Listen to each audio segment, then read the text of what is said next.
D'entre vous, de sénateurs, souhaitaient vraiment qu'on puisse avancer sur les chiffres en matière budgétaire. Et donc, nous avons pris la balle au rebond puisque la Cour des comptes avait programmé un travail important d'analyse de nos comptes sociaux concernant notamment ce sujet de maîtrise de la progression en veillant à la qualité des soins. Tout un titre qui pour nous est important. Et nous sommes heureux aujourd'hui d'entendre Monsieur Bernard Lejeune, président de la 6e chambre de la Cour des comptes, sur la note de synthèse de la Cour concernant l'analyse de l'Ondam. Je vous indique que cette audition fait l'objet d'une captation vidéo. Elle est retransmise en direct sur le site du Sénat et sera disponible à la demande. Monsieur le Président, les travaux de la Cour lui avaient été demandés par Gabriel Attal à l'époque, alors Premier ministre. Mais leur publication a été différée par les événements politiques que nous avons tous connus. Nous sommes aujourd'hui impatients d'en entendre le détail. En effet, les dépenses d'assurance maladie ont véritablement explosé depuis la crise du Covid-19. L'Ondam est ainsi passé de un peu plus de 200 milliards d'euros en 2019 à un montant voté de 265,9 milliards d'euros en 2025, soit une progression de presque 33% en 6 ans, sans que nos concitoyens et les professionnels de santé n'expriment une satisfaction au regard de cette augmentation. En outre, face à nous, de puissants facteurs de progression de ces dépenses perdurent, notamment, nous le savons tous, le vieillissement de la population, la progression des maladies chroniques et l'innovation thérapeutique. Au bout du compte, le niveau de ces dépenses et leur rythme de progression, toujours plus élevé que la croissance économique, posent clairement un problème de soutenabilité à terme. Au regard de cela, nous devons nous donner des moyens de maîtrise du niveau de ces dépenses de la manière la plus intelligente possible, avec un impératif, notamment, d'enjeux pour les pouvoirs publics. Le regard de la Cour nous sera donc forcément utile.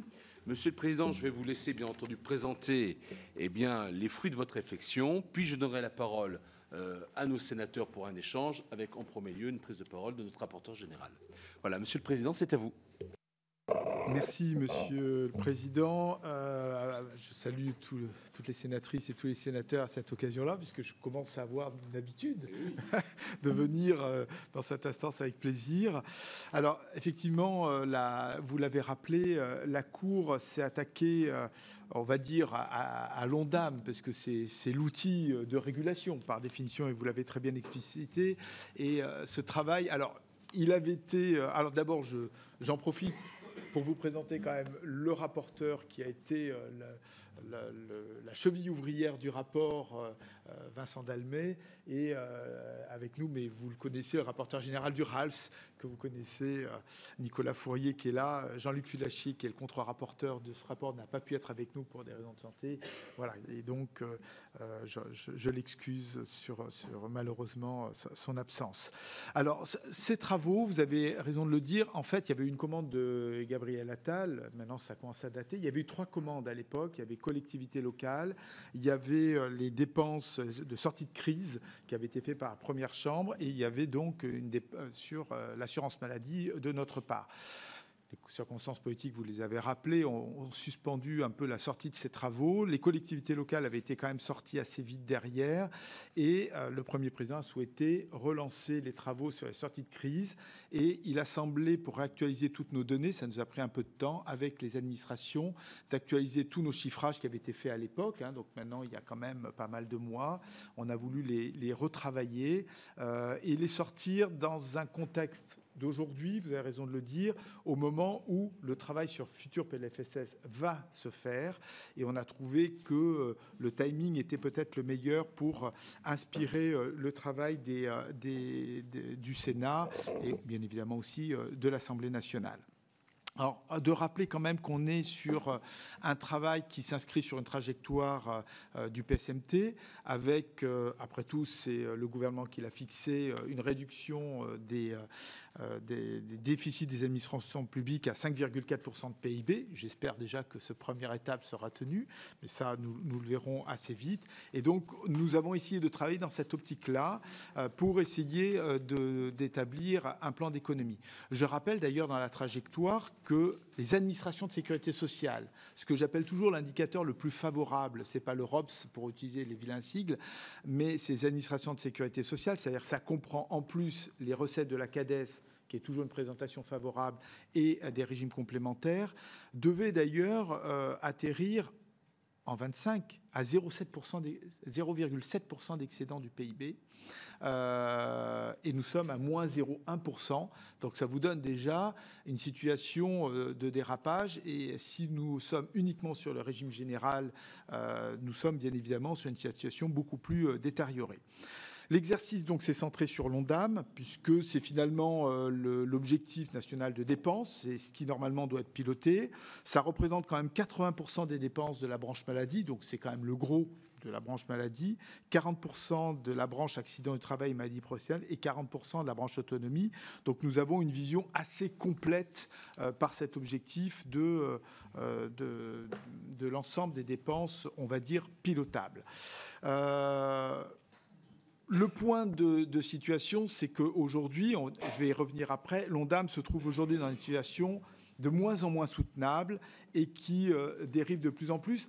En plus, vous l'avez dit, Monsieur le Président, avec une situation quand même d'un sentiment, ce n'est pas qu'un sentiment, parce que beaucoup d'autorités en santé notamment le disent, un sentiment que la qualité et la sécurité des soins ne suivent pas, et de se dire finalement le dispositif plonge et coûte de plus en plus cher, et pourtant les résultats ressentis par nos concitoyens ne suivent pas tel qu'en tout cas ils l'expriment. C'est pour ça que d'ailleurs la Cour s'est attaquée dans le rapport que vous avez sur une liste de propositions, il y en a 15, visant effectivement à s'attaquer à 3 axes de propositions. D'abord, essayer de dépenser à bon escient, éviter d'avoir des dépenses inutiles, ça c'est le premier point. De dépenser de manière efficace et efficiente, c'est le deuxième point. Et équitablement, puisque finalement, on y reviendra, participe à la dépense, bien sûr l'assurance maladie, les complémentaires de santé et nous-mêmes en tant que citoyens, puisque le patient participe, même si c'est faible, on y reviendra sur les dépenses. L'ensemble de ces propositions, vous verrez, c'est autour de 20 milliards d'euros. Je vais les exposer et on y reviendra. Peut-être, en termes de méthode, que vous ayez en tête, ces 20 milliards d'euros, ce n'est pas tout ce qui est possible. On peut faire beaucoup plus. Nous ne sommes appuyés que sur tous les rapports que nous avons faits, que nous avons retravaillé, actualisé, mais bien évidemment, nous pourrions avoir d'autres pistes que la Cour n'a pas étudiées et que d'autres pourraient étudier. Je crois que le HCAM a été à la demande du Premier ministre pour faire effectivement un exercice. Donc, bien évidemment, tout ça se complétera. Mais, puisqu'on l'évoquait tout à l'heure en attendant à l'extérieur, par exemple, ce qui est sur la prévention, les chiffres vous ont peut-être paru modestes dans les chiffres, mais ce sont les chiffres qui ont été audités par la Cour et on pourrait peut-être aller sur ce point-là beaucoup plus loin.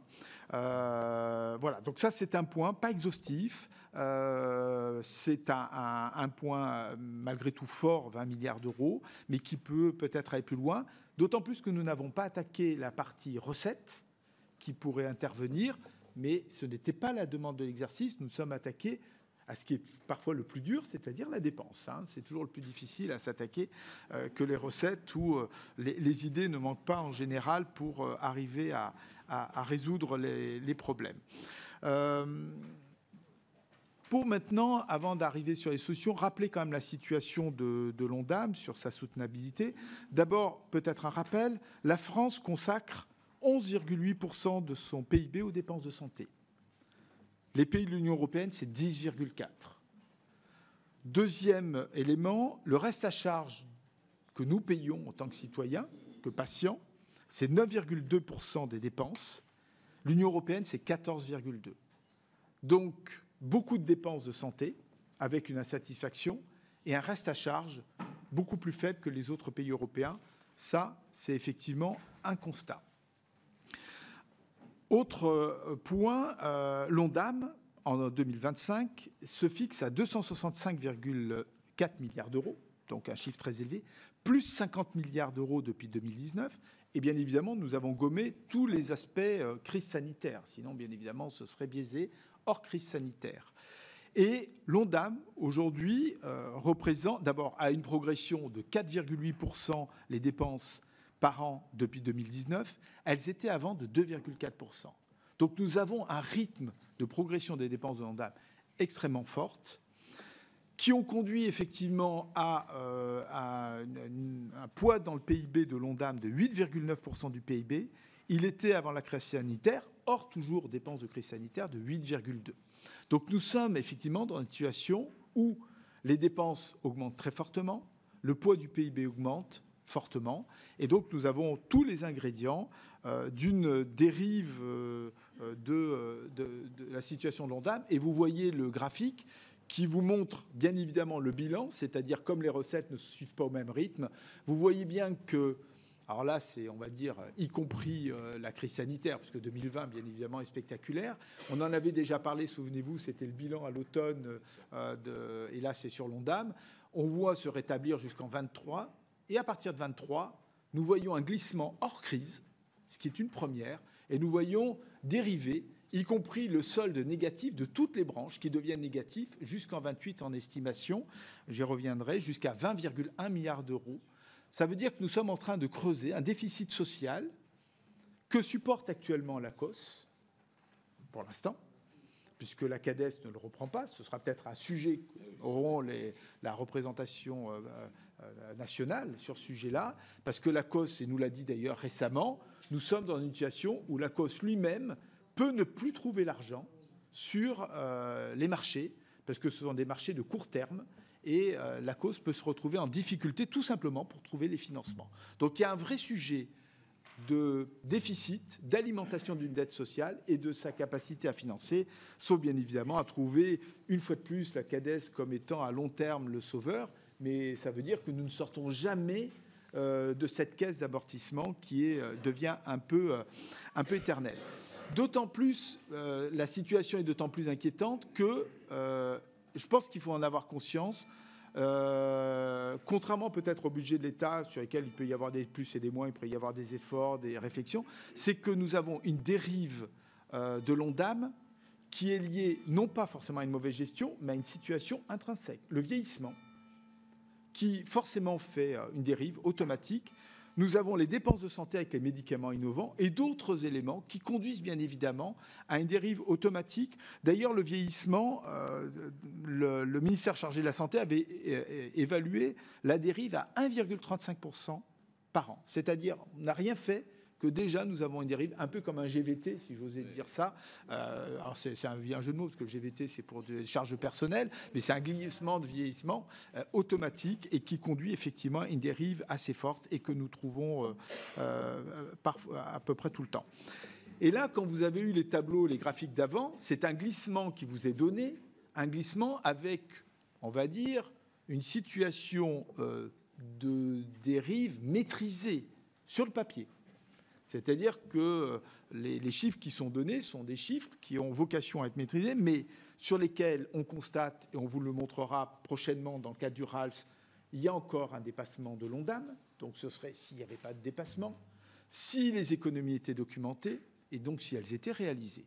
On est loin encore de cette réalisation qui montre bien évidemment que nous avons une situation, certes, de creusement du déficit, mais si tout se faisait bien, en bon ordre, avec une maîtrise, ce qui n'est pas le cas actuellement. Voilà, donc ça vous donne une situation, je le conçois, pas très heureuse dans le constat, mais c'est le point de départ qu'il faut avoir en tête. Et la logique dans laquelle on a travaillé, c'est d'essayer d'apporter des pistes de façon assez forte. On le conçoit, on a été relativement dur, mais peut-être parce qu'il faut, et on le dit à un moment donné, il faut passer à un autre cap, et il faut passer sur une logique pluriannuelle, parce que si on ne traite pas les sujets dans la durée et à des niveaux plus élevés, ce sera difficile. Alors, passons aux solutions qui vous sont proposées, avec les pistes qui vous ont été effectivement données, avec le premier axe qui est déjà de faire en sorte que les dépenses sont à bon droit, pertinentes, déjà le premier axe. Premier élément sur lequel nous avons travaillé, puisque c'est un travail que fait régulièrement la Cour, c'est sur les fraudes, la lutte contre les fraudes. Alors c'est un sujet, je sais, sur lequel tous les parlementaires sont très attachés, et au-delà même les Français, parce qu'il n'y a rien de pire que de se dire on cotise pour avoir des fraudes derrière, ça c'est rien de plus agaçant. Alors il faut reconnaître qu'il y a eu des progrès. La CNAM a quand même progressé. Elle a réussi à passer, par exemple en 2023, elle avait réussi à identifier et à faire en sorte que soient détectés 466 millions d'euros de fraude. Elle est passée à 628 millions d'euros en 2024, donc il y a un vrai progrès. Malgré tout, il faut mettre ça en regard d'une estimation faite par la CNAM elle-même et avec la Cour, donc tout ça sont des chiffres qu'on a pu travailler, qu'on estime à 4,5 milliards d'euros. Donc voilà, vous êtes à 15% à peu près de détecter sur l'ensemble de ce qui est estimé, qui est bien sûr une estimation. Alors certes, ces efforts sont faits. Il y a 1500 agents des caisses primaires d'assurance maladie qui sont mobilisés. 400 recrutements vont être faits en 2024. Les prérogatives juridiques ont été renforcées grâce aux parlementaires. Nouveaux moyens informatiques sont mis en place. Mais il faut aller plus loin. Il faut là-dessus ne pas lâcher. Et bien évidemment, même si c'est compliqué pour les acteurs de l'assurance maladie, il faut aller plus loin. Et il faut, en tout cas dans les préconisations que l'on fait, exploiter les contrôles informatiques automatiques. Il faut aller plus loin. On n'est pas encore à ce qu'on peut faire encore aujourd'hui. Mettre systématiquement en œuvre les nouvelles prérogatives juridiques des caisses primaires d'assurance maladie, on en est loin encore. Il faut renforcer la coordination avec les administrations et les complémentaires de santé. Donc il y a encore des pistes très importantes. Alors bien évidemment, jamais on pourra récupérer toutes les fraudes. C'est impossible. Enfin, ça, c'est illusoire. Je vous le dis, parce qu'il ne faut pas leur demander de faire 4,5 milliards. Mais entre 4,5 et 600 millions, on s'est dit que 1,5 milliard dans une piste à l'horizon 2029, c'est quelque chose sur lequel il faut absolument qu'ils se mettent ça en tête. Et dans les COG, dans les conventions qui sont traitées avec la CNAM, il faut absolument, bien évidemment, avoir cette volonté de le faire. Deuxième élément, alors d'ailleurs dans le tableau que vous avez là, vous pourrez remarquer d'ailleurs entre les estimations dans les infirmiers et ma sœur kinésithérapeute, j'ai rien spécialement contre eux, mais c'est les barres les plus à gauche. Le bleu, c'est ce qui est fait, le rouge, c'est ce qui est estimé. Vous voyez les marges de manœuvre qui existent dans certaines professions. Et encore, dans les estimations de fraude, vous voyez à droite, il y a des résultats qui sont, mais sur lesquels nous n'avons pas d'estimation. Donc l'estimation de 4,5 milliards est même pas complète par rapport à ce que fait aujourd'hui la CNAM. Ensuite, au-delà de la fraude, puisque nous avons d'autres points qui peuvent être améliorés, la pertinence des dépenses de santé.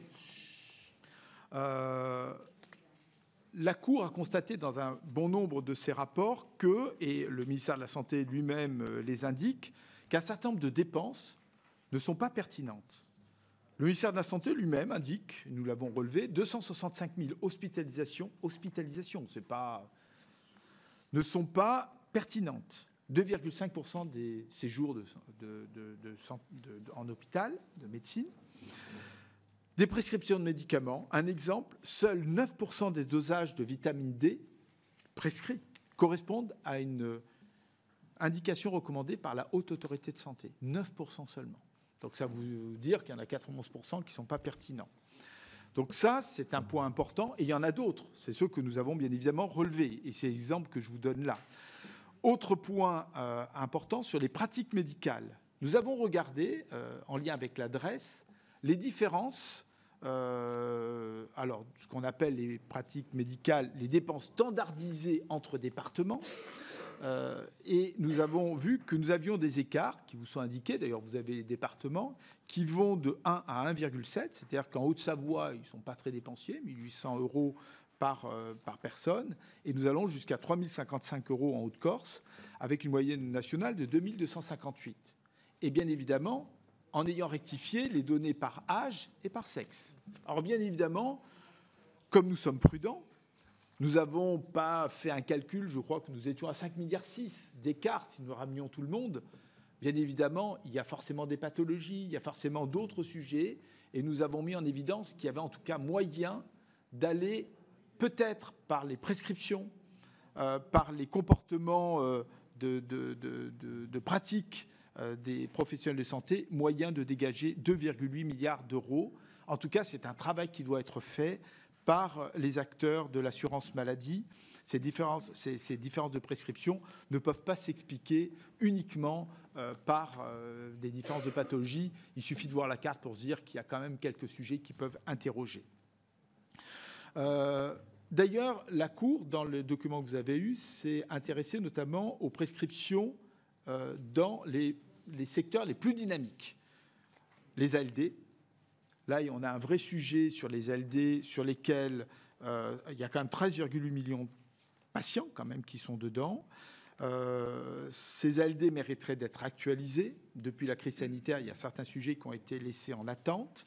Les situations des personnes qui bénéficient de cette reconnaissance sans limitation de durée mériteraient d'être vues. Donc là, il y a véritablement un travail à faire, puisque nous sommes finalement dans un dispositif où, par facilité, nous laissons la situation un peu telle qu'elle est. Nous avons également les transports sanitaires, qui est un sujet sur lequel vous êtes régulièrement penchés, sur lequel il y a quand même 6 milliards de dépenses en 2023. Là aussi, il y a eu des efforts de fait. Donc il faut les saluer, il faut les souligner. Il y a des choses qui ont été faites, mais on peut aller plus loin. Nous avons estimé, nous, à 300 millions d'euros d'efforts possibles qui peuvent être faits, soit par des contrôles supplémentaires, soit peut-être par transférer la totalité des dépenses de transport au budget des établissements de santé qui peut-être seront mieux responsabilisés. Il est toujours plus facile, bien évidemment, de prescrire et de laisser quelqu'un d'autre payer sans avoir une responsabilité. Et là, ce serait peut-être l'occasion de mieux responsabiliser un certain nombre d'acteurs. Ensuite, la gestion des dépenses de santé. Puisqu'on est toujours à bon escient, la gestion des dépenses de santé, nous avons les dépenses d'achat, sur lesquels, dans les groupes hospitaliers de territoire, les GHT, des choses se mettent en place. On peut aller plus loin. Au passage, comme nous avons d'ailleurs des établissements de santé, nous y reviendrons peut-être dans quelques semaines, sont de plus en plus endettés, il y a peut-être aussi moyen de négocier les taux d'intérêt, parce que maintenant ça devient un vrai sujet, peut-être collectivement. Donc nous avons quand même des pistes possibles pour, là encore, économiser.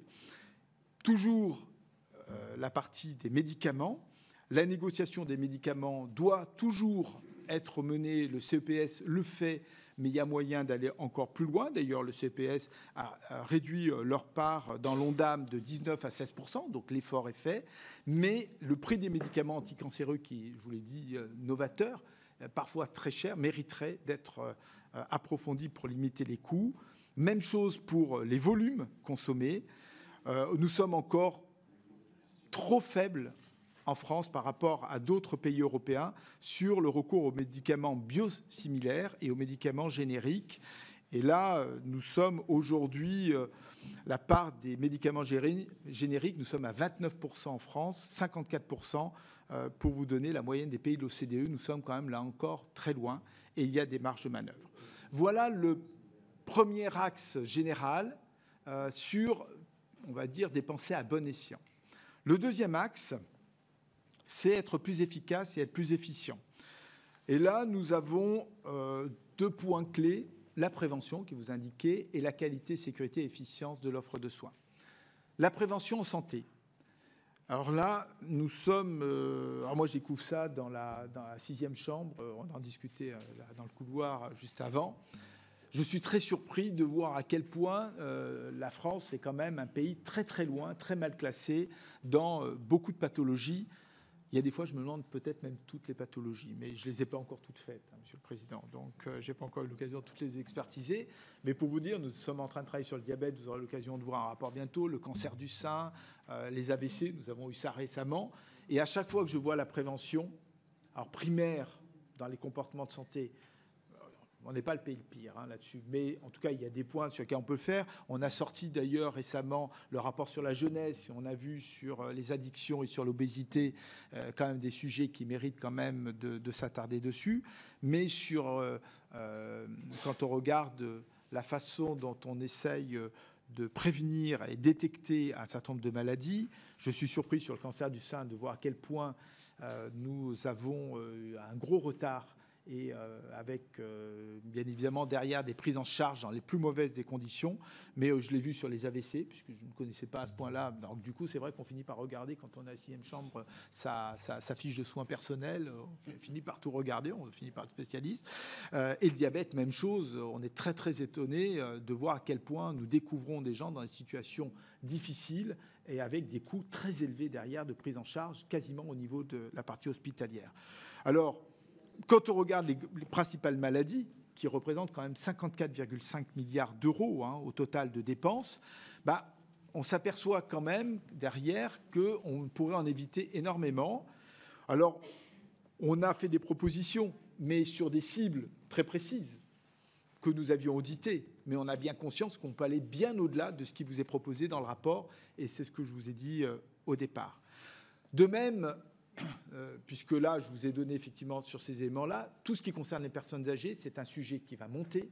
La prévention de la perte d'autonomie des personnes âgées, qui sera de plus en plus forte, notamment à partir de 2030, et on aura un chapitre sur le RALS qui vous mettra ça en évidence, puisque le grand âge va vraiment monter en charge à partir de 2030. Et là, il y a un sujet véritablement d'attention pour réduire les chutes et les décès qui sont induits. Là, il y a un vrai sujet qui va monter en charge et qui risque de coûter très cher à l'assurance maladie et à la branche autonomie. Deuxième point dans cet axe-là, renforcer la qualité et la sécurité de l'offre des établissements de santé et médico-sociaux. D'abord, un premier point, nous pourrions aller plus loin sur l'ambulatoire. Aujourd'hui, l'activité de chirurgie ambulatoire représente 60% des séjours en 2022. La cible du Haut Comité de la santé publique qui était recommandée, c'était 80%. Donc nous avons une marge qui existe, c'est le premier point. Deuxième point, les événements indésirables graves associés aux soins. Nous avons quand même, et je peux vous dire que tous ne sont pas déclarés loin de là, mais pour ceux qui sont déclarés, il y en a 4 574 qui ont été déclarés à la Haute Autorité de Santé en 2024. Et pour une bonne partie, elles étaient évitables. Et la Cour, d'ailleurs, avait estimé à un moment donné que ça représentait 2,7 milliards d'euros de coûts. Je crois que nous n'en avons retenu qu'un petit milliard. Nous avons été modestes. Quand je vous dis on a été dur, on aurait dû mettre 2,7 milliards. Mais nous avons fait l'hypothèse déjà que si 1 milliard était réglé, ce serait bien pour effectivement améliorer la qualité des soins.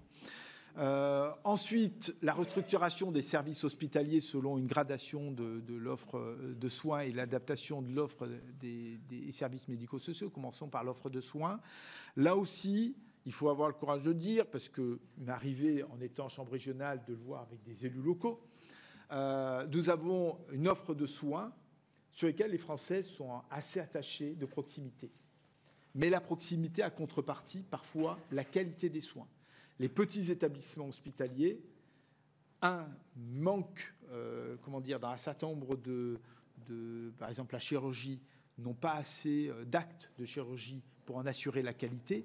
Et parfois, ce sont eux qui ont le plus de mal à avoir les personnels les plus performants, les plus formés. Et donc, quand on discute parfois avec des élus, eux-mêmes me disaient, dans les bureaux, me disaient, oui, mais moi, je n'irai pas dans cet hôpital, qu'ils défendaient par ailleurs. Et je leur disais, le but n'est pas forcément de supprimer un hôpital, mais c'est de construire un parcours de soins dans le cadre d'un territoire, entre les endroits qui doivent être les plus performants pour bien soigner et des endroits de proximité qui peuvent être tout à fait attendus, mais qui ne seront pas forcément dans tous les domaines. Et là, il y a un vrai travail à faire et qui permettrait véritablement d'améliorer la situation. Je rappelle quand même que 13% des établissements de santé ne répondent pas aujourd'hui aux exigences de qualité de soins telles qu'ils sont définies par la Haute Autorité de Santé. 13%. Voilà. Donc moi, je n'irai pas là. Donc voilà, mais je pense que beaucoup d'entre nous n'iraient pas là, et c'est un point important. Pour l'offre des établissements de santé et services médico-sociaux, je ne vais pas m'y attarder, c'est le même raisonnement qui peut être fait là aussi pour adapter cette cartographie au mieux des attentes. Troisième et dernier axe, pour ne pas trop prolonger, c'est effectivement les dépenses, faire en sorte que les dépenses soient les plus équitables et les plus responsables. Je rappelle quand même que, parce qu'on a toujours l'impression que l'assurance maladie, des rembourses, etc., on a toujours l'impression que c'est une catastrophe. Moi, j'avais tellement ça en tête que quand le rapport a été fait, j'ai découvert que finalement, sur les dernières années, sur les 5-10 dernières années, finalement, l'assurance maladie avait plutôt en poids récupéré en masse beaucoup plus que ce que paye le patient ou ce que payent les mutuelles, contrairement à une idée reçue. Et il y a même plutôt un transfert de prise en charge de 5,5 milliards d'euros, ce qui n'est pas rien, sur la durée, en poids. Donc voilà, il faut déconstruire ce point-là et peut-être se poser la question du juste prise en charge entre les différents acteurs. Et dans les différents acteurs, il y en a plusieurs. D'abord, les complémentaires. Là, il pourrait y avoir effectivement la question de voir comment les complémentaires pourraient mieux travailler avec l'assurance maladie. On peut toujours être surpris de se dire que des coopérations aussi simples comme la lutte contre les fraudes, puisqu'on en parlait tout à l'heure, pourraient être largement améliorées par un meilleur travail entre l'assurance maladie et les complémentaires. La pertinence des prescriptions. Là aussi, des choses peuvent être faites. Là, on est en train de travailler sur des sujets. Je suis plus surpris de voir que finalement, les contacts ne sont pas aussi étroits. La prévention santé, on en parlait. Si les complémentaires de santé pourraient avoir un rôle complémentaire et en appui, ce serait dans ces domaines-là. Et ainsi de suite. Je ne vais pas tous les citer. Premier point par rapport aux complémentaires de santé. Les indemnités journalières. Là, sur ce sujet, pourrait y avoir, mais ça a déjà été fait, un durcissement que préconise effectivement la Cour, qui a déjà préconisé, et sur lesquels, effectivement, on pourrait là aussi regarder comment les indemnités journalières pourraient être davantage prises en charge en responsabilisant notamment les entreprises. Là, d'ailleurs, dans cet aspect-là, on retrouve d'ailleurs aussi toujours le lien avec la partie accident du travail, maladie professionnelle, où je constate que quand on regarde avec la Cour, nous avons trouvé que la partie accident du travail, maladie professionnelle est souvent prise en charge plutôt par l'assurance maladie. Elle n'est pas toujours déclarée en accident du travail, maladie professionnelle. Bon. Voilà. Et donc là, on a un transfert qui se fait sur l'assurance maladie. Alors, on pourrait se dire finalement que ça soit TMP, après tout, c'est toujours la sécurité sociale. Pas tout à fait. Parce que si ça passe en AT-MP, ça pose la question de la responsabilisation de l'entreprise, avec un mécanisme qui fonctionne plutôt bien, d'ailleurs, de responsabilisation et d'équilibre interne. Mais si vous le glissez côté assurance maladie, bien évidemment, vous responsabilisez moins l'entrepreneur, bien évidemment, les chefs d'entreprise, les employeurs, sur ce domaine-là. Ensuite, nous avons dans les dernières pistes, vous avez également tout ce qui concerne le patient. Et là, on peut interroger, bien évidemment, la responsabilisation des patients. Je crois que c'est la dernière slide, sur les usagers sur un certain nombre de dépenses remboursées par l'assurance maladie. Mais là, pas avec un rabot automatique. Ça mériterait de regarder. Alors, on a cité des sujets à haut risque, la cure thermale, mais on pose la question en termes médicaux. Que ça soit pris en charge par d'autres, ce n'est pas le sujet. Que ça fasse du bien, je n'en doute pas. Mais sur le plan médical, que la question doit être posée, en tout cas, nous la posons. Nous l'avons posée également sur certains médicaments qui mériteraient d'être regardés. Pas un rabot général, mais de regarder avec la Haute Autorité de Santé pour voir, bien évidemment, l'effet là-dessus. Et le dernier point qui était au-dessus, sur les mesures nouvelles, j'attire votre attention, sur la LFSS, où régulièrement nous avons de plus en plus, vous avez pu remarquer que nous avons une dérive, je vous ai dit tout à l'heure, avec le vieillissement, avec les produits de santé, une dérive automatique de l'ONDAM. Mais nous avons aussi beaucoup de mesures nouvelles. Et dans les mesures nouvelles, il y a eu, pas à tort d'ailleurs, je ne pense pas que ce soit le sujet, des revalorisations dans les conventions des professionnels de santé. Le point que nous avons regardé en échange, c'est y a-t-il eu, par rapport à ces conventions, des contreparties pour maîtriser la maîtrise médicalisée de santé. Quand on regarde, ce n'est pas aussi évident que ça. quand je vous le dis, en fait, c'est pas du tout évident. Je ne crois pas que ça soit le cas. Voilà. Voilà, c'est pas le cas et on aura l'occasion de le voir dans le bilan de l'ONDAM de 2024. Mais peut-être parce qu'il n'y a pas de moment assez fréquent pour faire un point. Je crois que la prochaine fois, c'est septembre 25. Et c'est donc très ponctuel. Donc là aussi, on est dans une démarche où on revalorise les professionnels de santé, ce qui n'est pas le débat, mais la contrepartie n'est pas suffisamment regardée et pas pilotée telle qu'elle devrait l'être. Et finalement, à la fin, on a payé, mais on paye également pour la dérive des dépenses de santé qui ne sont pas suffisamment maîtrisées. Donc le dispositif coûte, on va dire, à 2 titres. Et là, on rappelle qu'il faut peut-être, dans ce glissement de dépenses de l'ONDAM, peut-être faire attention à ce que les dépenses nouvelles soient particulièrement freinées parce que les dérives mécaniques, elles le sont par définition.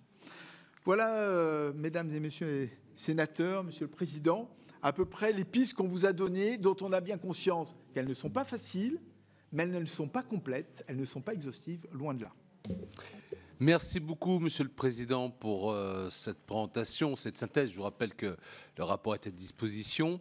Là, on est réellement dans le rôle de la Cour finalement de poser sur la table toutes ces questions d'interrogation sans enjeux territoriaux, sans enjeux professionnels, avec, je dirais, la transparence de vos analyses.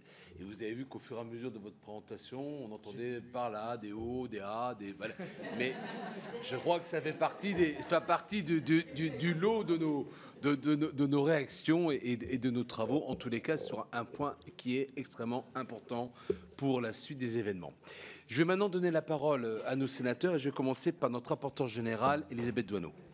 Merci, Monsieur le Président. Merci à vous, Monsieur le Président. Merci à la Cour des comptes d'avoir travaillé sur ce sujet qui, évidemment, est un sujet d'importance à quelques mois de nouvelles discussions sur le PLFSS.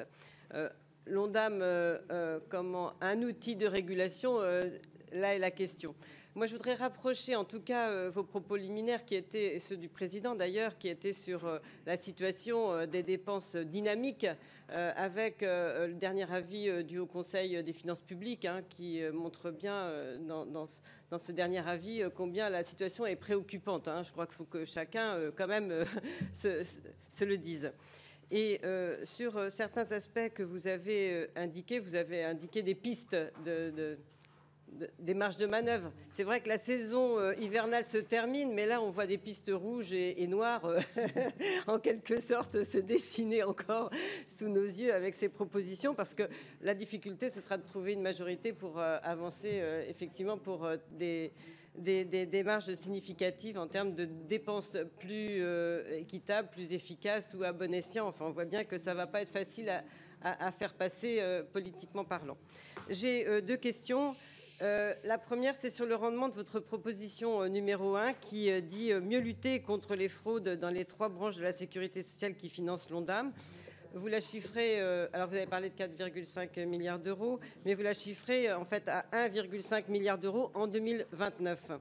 Et à titre de comparaison, le Haut Conseil du financement de la protection sociale évalue la fraude sur les dépenses de la branche maladie à 1,7 milliard d'euros. Donc en fait, on peut mettre ces 2 chiffres face à face.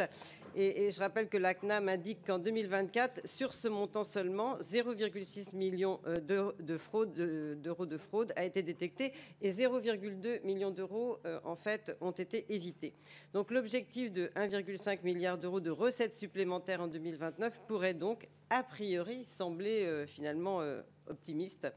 Pouvez-vous expliciter ce qui vous a amené à retenir cette cible en particulier? La deuxième question, c'est dans son RALF de mai 2023, la Cour des comptes estime de manière en partie, on va dire conventionnelle, que les dépenses inutiles relatives à la médecine de ville pourraient être comprises entre 12 et 18 milliards d'euros.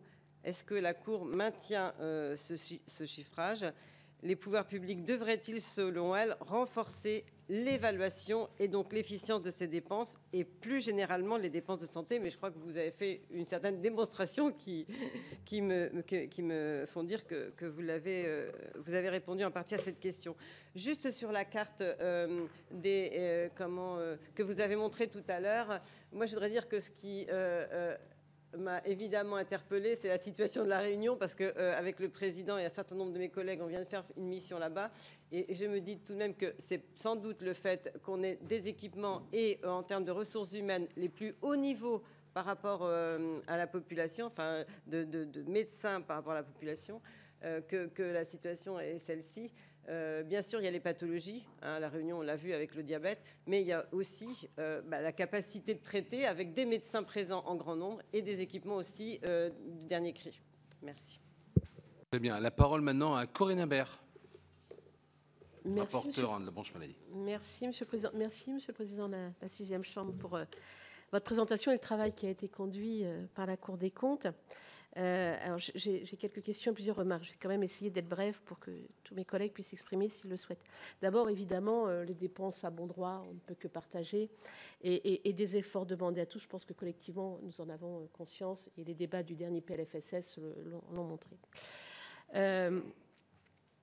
Une première question qui concerne ce que vous dites sur, vous estimez jusqu'à 3,2 milliards les marges d'optimisation pouvant résulter d'une meilleure répartition des professionnels de santé libéraux sur le territoire. C'est page 32 de votre rapport que j'ai lu hier soir avec beaucoup d'attention.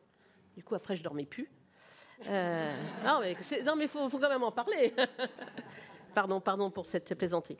Mais sauf qu'en 2017, on avait le même chiffre. Donc, cette piste est-elle toujours d'actualité, de même que le chiffrage associé? Et qu'est-ce que vous entendez par là en termes de 3 milliards d'économies et pouvant résulter d'une meilleure répartition des professionnels de santé libéraux dans les territoires? Voilà. Quelle est cette analyse? Concernant l'hôpital, nous avons une note récente de la FHF et de la Banque Postale qui indique que le taux de vétusté des hôpitaux publics a dépassé en 2022 la barre symbolique des 60%. Le renchérissement du coût des emprunts, principale source de financement de ces investissements, va nécessairement peser sur les dépenses de santé à venir. Comment poursuivre en même temps un objectif de soutien durable à l'investissement et de désendettement des hôpitaux? Je rappelle qu'à fin 2024, on va être à plus de 3 milliards de déficit de l'hôpital public. Après, vous évoquez le médicament. Vous n'y avez pas été de main morte, hein, si je peux me permettre. Côté médicaments, économie, coup de rabot, c'est quand même assez important. Médicaments et dispositifs médicaux, c'est une constante dans chaque loi de financement de la sécurité sociale. Vous y ajoutez, alors c'est à part ces deux propositions différentes, 300 à 500 millions d'euros pour mieux responsabiliser les assurés. Je vois arriver une proposition de déremboursement des médicaments remboursés aujourd'hui à 15%. Voilà, pourquoi vous avez... J'ai bien traduit, je vous remercie. Ah non mais... C'est tout à fait ça. Donc, pourquoi pas tout regrouper sur un paquet cadeau médicaments. Au-delà de ça, vous évoquez à juste titre les biosimilaires. C'est quelque chose... je ne sais pas que je lui tourne le dos parce que je lui fais la tête, mais le président Milon a défendu à travers des amendements de pousser la substitution. On a eu du mal. On y est arrivé un peu plus cette année dans la loi de financement de la sécurité sociale pour 2025. J'ai en mémoire, je ne sais pas si vous partagez ce chiffre, que potentiellement, à un instant T, parce que plus on aura de la recherche, plus on aura de biosimilaires, plus il y aura d'économies, mais c'était 600 millions d'euros il y a 1 ou 2 ans. Et il y a une proposition qui est faite par un organisme de délister un certain nombre de médicaments et qui est estimée à 350 millions d'euros. Donc 350 plus 600, on est presque à 1 milliard d'euros potentiellement d'économie. Donc peut-être regarder aussi la question du délistage de certains médicaments. Voilà, en sachant qu'encore une fois, l'effort, il est important. Et puis enfin, et je me permets d'aborder le sujet parce que notre collègue Chantal Decenne n'est pas là, mais j'ai lu, et je ne l'ai pas retrouvé après dans votre rapport, que vous évoquez des réponses mieux adaptées et moins coûteuses sont aussi à rechercher pour les personnes en situation de handicap, vieillissantes, hospitalisées en psychiatrie, sans justification médicale, mais faute de place en établissements socio-médico-sociaux. D'accord. Une fois qu'on s'est dit ça, je n'ai pas retrouvé derrière, mais parce que peut-être que ça imposerait, alors pour le coup, des mesures nouvelles, si ce sont des établissements dont le financement repose, financement ARS, compétences ARS. Il y a des établissements compétences mixtes ARS, conseils départementaux, et puis il y a des établissements qui relèvent que des conseils départementaux. Donc, vous dites moins de mesures nouvelles, et je partage, mais dans ces cas-là, quelle réponse on a sur cette observation? Voilà, je m'arrête là et je vous remercie beaucoup. Merci beaucoup. Et pour terminer cette première tournée, la parole est à Olivier Hennaut, rapporteur de la branche famille. Oui, merci Monsieur le Président. Merci Monsieur le Président pour la qualité de cet exposé. Alors, beaucoup de questions pertinentes ont déjà été posées, mais je voudrais avoir un propos qui a plus de portée générale. Moi, j'ai eu ce sentiment-là lorsqu'on a mené le rapport sur la financiarisation du système de santé.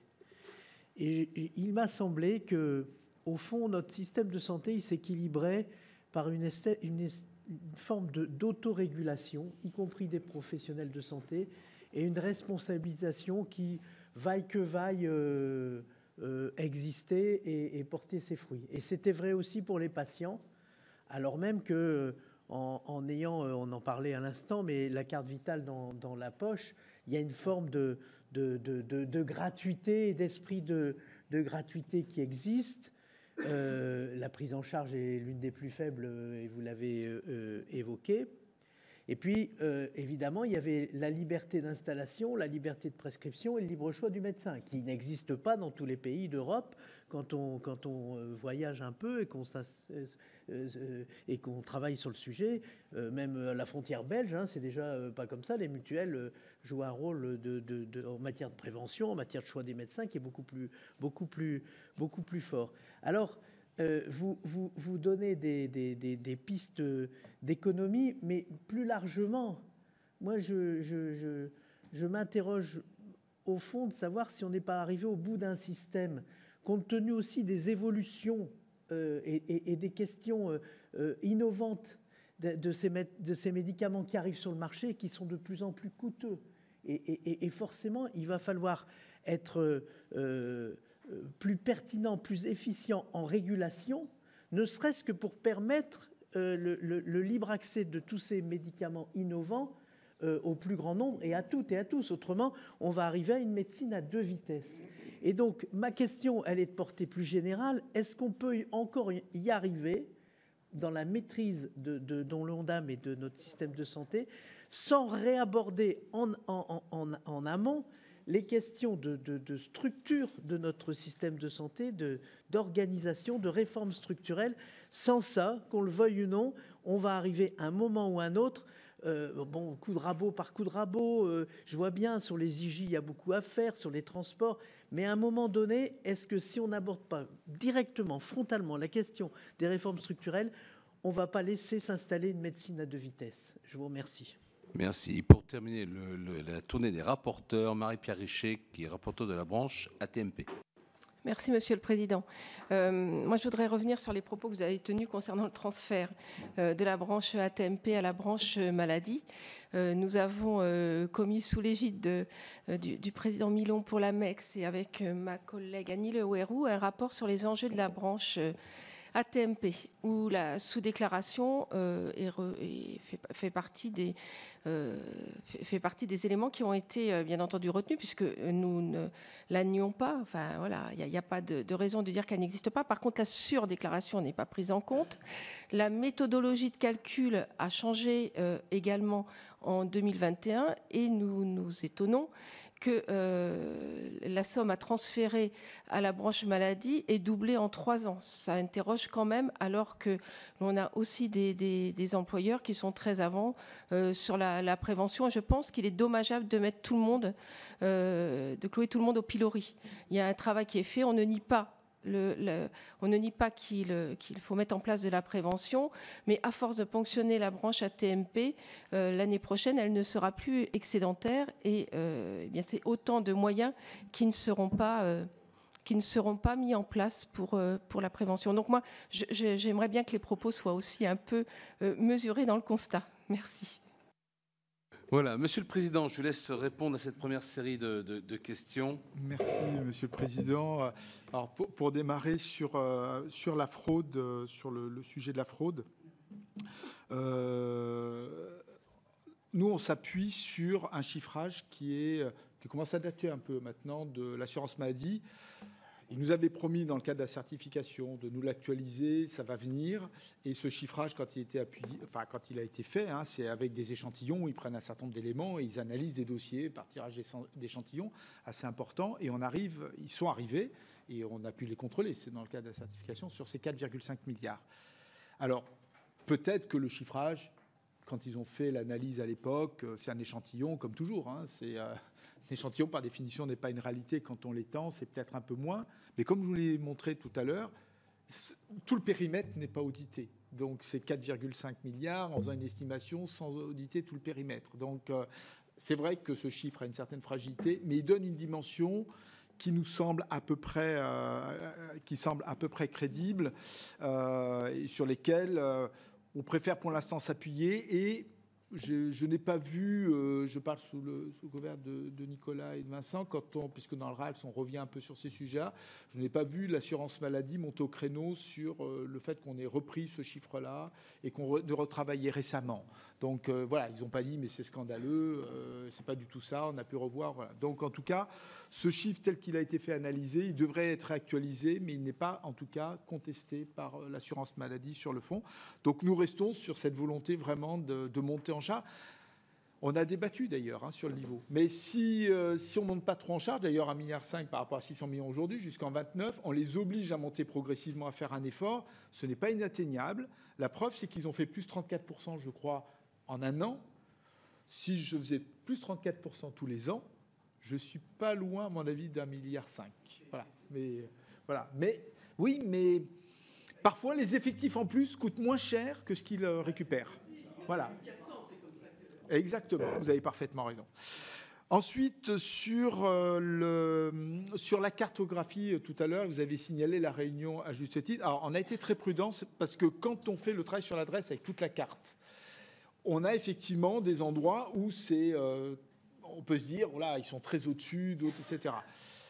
Malgré le fait qu'on ait aligné l'âge, le sexe, etc. On est à 5,6 milliards. Mais on a bien conscience, notamment l'outre-mer, qu'il vaut mieux sortir parce que les pathologies, les situations sont très particulières. Donc, dans le chiffrage, nous avons été prudents sur l'outre-mer et nous avons été prudents, y compris sur certains territoires dont on voit bien qu'on peut avoir des explications. C'est pour ça que le chiffre, nous l'avons ramené à 2,8 pour prendre en compte cette prudence. Si nous avions été très durs, on aurait dit 5,6 point final. Mais ce n'était pas juste. Là, on aurait pu nous dire à juste titre. On l'a ramené à 2,8. À 2,8, nous avons pris, comme dans d'autres hypothèses, une marge normalement très sûre sur le domaine. Voilà. Mais on avait bien en tête l'outre-mer. Il n'y a pas que la Réunion, il y en a d'autres, effectivement, sur ce point. Sur la meilleure répartition des médecins, alors je n'ai pas en tête le 3,2 milliards en tant que tel. En tout cas, ce qu'on a mis en évidence, c'est que la répartition des médecins, il y a une corrélation. Plus vous avez de médecins, plus ça coûte cher. Mais on pourrait se dire, normalement, si vous avez un territoire et vous multipliez par 2 votre nombre de médecins, vous ne devriez pas multiplier par 2 votre nombre de dépenses. Voilà. Donc, voilà, on a une corrélation qui est assez marquée. C'est une réalité. Voilà. Moi, je vous la livre comme telle. Et on continue. Voilà. Donc, sur ce point-là. Et on met en évidence effectivement que cette répartition des médecins, en tout cas, a un impact sur la dépense. Elle ne devrait pas avoir une corrélation si nette, normalement, sur ce point-là. Et c'est ce qu'on a voulu mettre en évidence. Ensuite, alors, vous avez parlé des hôpitaux publics. Alors, ce que vous posez, mais ça, c'est un peu la question que vous posez derrière, c'est-à-dire la vétusté des hôpitaux. Quand on audite dans les chambres régionales les hôpitaux, on est assez inquiet de voir l'état non seulement des locaux, mais également de certains équipements. Et on a quand même des soucis avec des hôpitaux de plus en plus endettés, de plus en plus déficitaires. Et c'est un peu la question, alors je me permets de faire l'incidence avec votre intervention. Je ne sais pas si, parce que là, en tout cas, c'est souvent ce qu'exprime le Premier Président de façon générale, peut-être quand même qu'il faut continuer à croire que notre système, on n'est pas au bout du système et qu'il faut arriver à prendre les mesures pour le sauvegarder. On est dans un choix sur lequel il faut, heureusement, parce que c'est un système qui quand même assure la santé de tous nos concitoyens et au-delà d'ailleurs dans les autres branches. Donc c'est un point extrêmement important. Et en tout cas, tous nos travaux, d'ailleurs, ça a été marqué, c'est à chaque fois un modèle et qualité de soins au moins équivalent. Et le Premier président nous avait demandé de travailler dans cette optique-là. Nous ne cherchons pas à détériorer, nous cherchons à prendre les mesures pour améliorer, éviter les dépenses inutiles, à bon escient, etc. Donc, les hôpitaux font partie de dépenses qui seront nécessaires par moment. Et il faudra, à un moment donné, économiser par ailleurs. Il faudra sûrement avoir le courage de prendre un certain nombre de mesures structurelles, ce que vous indiquiez, pour arriver à sauver le dispositif. Et je ne suis pas sûr d'ailleurs, dans la méconnaissance, on en parlait tout à l'heure, la méconnaissance du système de santé par nos concitoyens, où personne n'a connaissance des tarifs. Des professionnels qui sont finalement à l'aveugle, d'une certaine façon, ils font dans leur domaine, et à la fin, chacun joue son rôle, mais il n'y a pas de pilotage du dispositif, et l'ONDAM est de moins en moins piloté. Voilà. Donc c'est un peu le bilan de ce qu'on peut mettre en évidence. Alors sur les médicaments et dispositifs médicaux, oui, on a été fort. Oui. Oui. Mais vous savez quoi? On a été fort, je vais vous faire un aveu, parce que quand nous avons fait la contradiction avec les administrations, eux-mêmes nous ont marqué leur volonté d'aller loin. Alors on les a pris au mot. On les a pris au mot parce qu'effectivement, il y a peut-être... Alors c'est plus simple, mais après tout, puisqu'ils se donnent eux-mêmes cette exigence, allons-y. Et on a donné les pistes qui pouvaient être là-dessus, sur les anticancéreux avec leur prix à revoir, sur la maîtrise des volumes, sur effectivement un certain nombre de points. Voilà, dans une contradiction, il n'est pas fréquent qu'on ne soit en sens inverse. Et là, il nous est arrivé effectivement avec des administrations qui ont dit on veut y aller là-dessus, et c'est une piste. Donc on s'est dit après tout, allons-y, mais on va voir. Comme vous dites, c'est assez ambitieux. Je le reconnais bien volontiers, même si vous aviez cité pour les biosimilaires des pistes qui existent, à juste titre, hein, bien évidemment. Voilà. Mais je regardais mon président, si je peux me permettre. Merci beaucoup. Il ne faut pas se tromper de cible à ce moment-là, parce que je partage avec vous votre remarque sur des médicaments anticancéreux ou autres, d'ailleurs, oui. Qui coûtent, parce que vous peut-être pas cibler certaines maladies, mais qui coûtent très cher et dont on se demande tous... Voilà, est-ce que ça vaut vraiment ce prix-là, même s'il y a le fruit de la recherche, etc. Je pense qu'il y a un travail à faire. Faut que ça soit... Enfin, voilà, faut pas se tromper de cible non plus sur les économies qui peuvent être faites. Voilà, on est bien d'accord. C'est là où je veux attirer votre attention. Tout à fait. Et je vous ai donné une piste. Hein. Certes, elle ne fait que 350 millions d'euros, mais sur le délestage médicaments, il y a des gens qui ont travaillé sur ce sujet-là. Et vous rajoutez les biosimilaires, ben voilà, un petit milliard, une unité de compte pour la sécurité sociale. Mais... l'ONDAM, une grosse partie de l'ONDAM est quand même en dépassement lié aux médicaments. Enfin, c'est un vrai sujet quand même dedans. Et comment dire, on n'est pas un pays exemplaire, ni en consommation en quantité, ni parfois sur certains prix, sur lesquels il faut véritablement qu'on mette en adéquation le prix par rapport à l'efficacité. Il y a un travail à faire. Le CPS fait ce travail-là.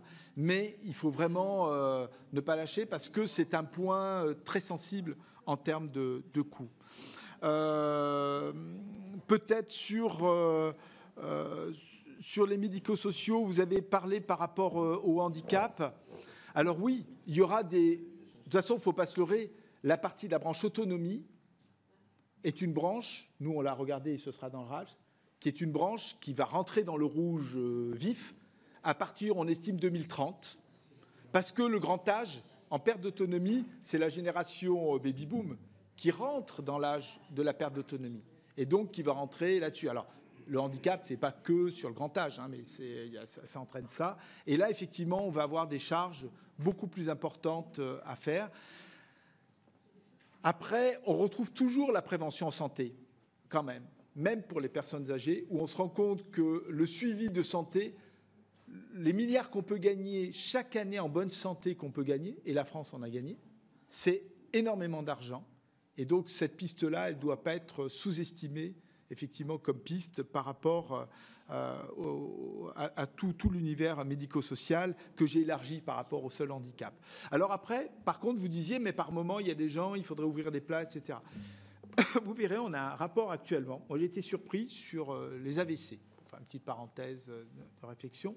Et on s'aperçoit souvent que les gens qui sont en AVC, ensuite, leur circuit pour la partie motrice, pour reprendre, etc., sont jamais dans les bons univers. Et on s'aperçoit que si on avait les bonnes places à certains endroits, on libérerait d'autres places à d'autres endroits et on rendrait le système, à la fin, plus économique en ouvrant des places à certains endroits et en libérant à d'autres endroits pour les bonnes personnes. C'est ça qu'il faut aussi avoir en tête, hein, qui est un sujet souvent important. Et la dernière question qui était, oui, les transferts à TMP. Ah oui. Oui. Alors, le but n'est pas de mettre en difficulté cette branche-là, qui d'ailleurs, quand vous avez regardé le déficit, passe dans le rouge, et vous avez raison, par la suite. Et qui est une question...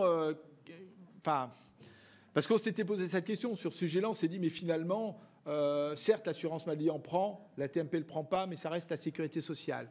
Sauf que ce n'est pas les mêmes logiques. La TMP a sa logique de prévention, et je pense que, moi je trouve, ce que j'en ai vu pour l'instant, elle fonctionne plutôt de façon intelligente, de façon plutôt organisée avec les partenaires sociaux, avec un effort des entreprises pour effectivement faire de la prévention. Mais peut-être que si on fait glisser un peu trop, il faut peut-être revoir certains chiffrages. Peut-être que c'est toujours le problème de tous ces chiffrages qui sont faits. Mais quand on fait glisser, du coup, on prend moins en compte la bonne prévention par rapport à cette branche-là TMP. Voilà. Je n'ai pas remis en question le travail des partenaires sociaux et autres. Au contraire, je salue le travail qui est fait pour la branche AT-MP. Je ne voudrais pas qu'on interprète ainsi mes propos. Ce n'est pas du tout ce que j'ai dit. Hein. Voilà, alors le transfert, là, je vois, le transfert, c'était 1,6 milliard. On préconisait plutôt 2,4. On n'est pas non plus sur des chiffres là-dessus, alors que il y a un rapport 2024 qui donnait entre 2,4 et 3. Donc on a pris une version dans le rapport plutôt basse et plutôt prudente. D'ailleurs, quand vous regardez, on arrive à 20 milliards en tapant fort, mais toujours en prenant des chiffrages sur lesquels on essaye d'être prudent et de ne pas prendre les versions les plus violentes. Très bien. Alors, on continue. La parole à Raymond de Poncémonge. Oui, merci Monsieur le Président. Merci pour ce rapport. Bon, d'abord un constat, et en plus on est sur les déficits, là ça tombe bien. Je veux dire, parce que vous avez une étude qui porte sur la dynamique des dépenses, voilà. Par contre, nous serons d'accord sur le fait que si la dynamique, vous appelez ça dérive, moi je préfère dynamique quand même, hein. Si la dynamique des dépenses est importante, effectivement, on ne se pose pas, et ce n'était pas l'objet de votre rapport, le pourquoi la dynamique des recettes est inférieure. Donc moi, je ne vous reproche pas de ne pas parler des recettes puisque ce n'est pas votre commande. Mais par contre, si on ne parle pas des recettes, on ne peut pas donner le déficit. Enfin, le déficit, je crois, ce sont des recettes et des dépenses. Donc voilà, parce que là, ça fait porter le déficit que sur les dépenses. Et je pense que voilà, ça c'était la première remarque. Vous avez parlé justement d'une dérive mécanique, alors bon, une dynamique mécanique, automatique. Vous l'avez chiffré pour le vieillissement à 1,35%, qui est un effet volume. C'est très bien, parce que longtemps on a parlé de 4% de cet effet volume. Est-ce que vous avez donc le même chiffrage, effet volume, pour la chronicité des maladies, qui est le deuxième grand facteur, effectivement, de dépenses mécaniques un peu fatales, et celle pour les innovations thérapeutiques et les médicaments innovants, on pense au cancer et à d'autres, qui effectivement ont une tendance supérieure à l'évolution normale. C'est-à-dire, est-ce qu'on va retrouver le 4%, est-ce que ce 4% que j'ai souvent entendu, qui serait en quelque sorte la dérive mécanique, on est bien d'accord, nonobstant le problème des fraudes. C'est un écart en volume. Alors sur les fraudes, moi je tiens à dire que tout le monde ici partage que les soins doivent être utiles, efficaces, équitables. D'ailleurs sur le côté équitable, il faudra parler du fait que la montée des complémentaires ne rend pas tout à fait la prise en charge équitable. Pareil pour la prévention, dont on sait qu'il y a un gradient social qui est interrogé. Et que la prévention est le principal axe de maîtrise des dépenses, on le sait, dont les dépenses Mais vous avez dit plusieurs choses sur l'ambulatoire, par exemple, qu'on était à 60%, moi je croyais qu'on était à 71%, et surtout l'évaluation du virage ambulatoire a montré que les économies attendues n'étaient pas au rendez-vous. Alors les raisons peut-être, mais du coup, on ne peut pas faire une fuite en avant en disant si je passe de 71 à 80, j'applique les mêmes économies que j'avais attendues du virage ambulatoire, qui pour des raisons à analyser ne sont pas là. Pour l'assurance maladie aussi, vous avez dit l'assurance maladie quand même c'est plus 5 milliards en poids. Mais le problème, ce n'est pas le poids, parce que tout augmente. Est-ce que vous avez la part de l'assurance maladie en valeur relative par rapport aux complémentaires et au reste à charge? Parce que vous dites, l'assurance maladie, on dit qu'elle se désengage au profit un peu de la montée des complémentaires et du reste à charge. Ce n'est pas vrai, parce qu'il y a 5,5 milliards en plus. Mais le poids en valeur absolue ne donne pas, je pense, vraiment tout ça. Et puis peut-être une dernière remarque sur la revalorisation. Vous dites qu'on n'a pas eu des contreparties, mais la revalorisation a été salariale. Ce n'était pas des montées d'effectifs. C'était combler un retard salarial. Alors, je ne vois pas comment combler un retard salarial. On pouvait lui demander des contreparties d'un personnel, quand même, s'il était mal payé, si on l'a un peu revalorisé, faisait déjà le maximum. Donc, je ne vois pas. Si vous m'aviez dit on a eu 1000 effectifs de plus et on n'a rien vu, je vous dirais il y a un problème. Qu'il soit revalorisé, à mon avis, c'est une remarque qui n'appelle pas de réponse. Mais merci bien. Voilà. Merci. La parole à Jean-Marie Van Lerenberg. Bon, merci, Président. Monsieur le Président, moi, j'ai apprécié effectivement le rapport et les chiffres que vous nous avez transmis. J'ai deux questions, en fait, sur les fraudes. Vous parlez de 4,5 milliards, mais vous dites on n'a pas tout exploré. Ben oui, j'ai constaté que la CNAM est très en retard encore. Elle n'a pas exploré le chapitre hospitalier. C'est quand même 90 milliards de dépenses, excusez du peu. Donc, comment peut-on extrapoler à 4,5 ? Moi, j'avais fait une extrapolation au moment où on a auditionné Monsieur Fatome, et on l'a revu il n'y a encore pas longtemps. Effectivement, il a mis en place tout un dispositif avec plus de contrôle, des dispositifs et des méthodes, notamment par algorithme, c'est très bien, mais je pense qu'on peut aller plus loin. On n'est pas si on fait des projections, et j'en avais parlé avec le premier président de la Cour des comptes, on était entre 5 et 10 milliards, et plus proche de 10, me disait-il d'ailleurs, que de 4 ou de 5. Et je confirme tout à fait par rapport à ce que j'entends de la part du directeur de la CNAM, qui n'a pas terminé, alors que ça fait 3 ans que la commande est passée par les ministres des comptes publics successifs, qu'on n'ait pas encore des chiffres d'estimation, parce que c'est l'estimation qui permet véritablement ensuite de mettre en place les algorithmes qui conviennent et les contrôles qui conviennent, pertinents. S'il n'y a pas d'estimation, on l'a fait pour les cartes vitales, on l'a fait pour tout ça, et on a eu des résultats. Donc, pour moi, on est à mi-chemin. Et les chiffres, là, paraissent assez faibles.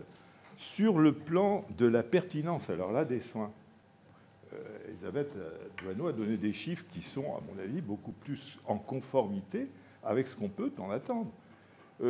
L'OCDE dit qu'il y a 20% en France. Et nous, on avait au moins estimé à 25% et même 28%, je pense qu'Alain Milon ne me contredirait pas, de pertinence de soins inutiles et redondants sur des sommes de 250, 260 milliards, vous voyez les chiffres. Je pense que sans vouloir atteindre les 50 milliards espérés, on pourrait sans doute effectivement se retrouver avec 10 à 20 milliards d'amélioration sur un plan pluriannuel. Bien conscient qu'on ne peut pas faire ça sur une année, mais ça suppose de la part de la HAS, en particulier, de véritablement faire une formation, une information et une formation des professionnels sur les bonnes pratiques. Parce que c'est diffusé, ils disent on diffuse, mais la diffusion, vous savez où ça peut aller, dans les corbeilles. Donc voilà les deux remarques que je voulais faire et les deux questions que je vous pose. La parole à Florence Lassaranne. Merci, Monsieur le Président. Beaucoup de choses ont été dites. Moi, je voudrais revenir sur cette carte très intéressante avec des couleurs allant de bleu foncé à rouge foncé. Est-ce que vous avez pu croiser avec l'état de santé des populations? Bien entendu, ça dépend du nombre de médecins sur le secteur, mais est-ce que ça veut dire que finalement, moins on a de médecins et plus on est en bonne santé? Je vais être un peu provocatrice.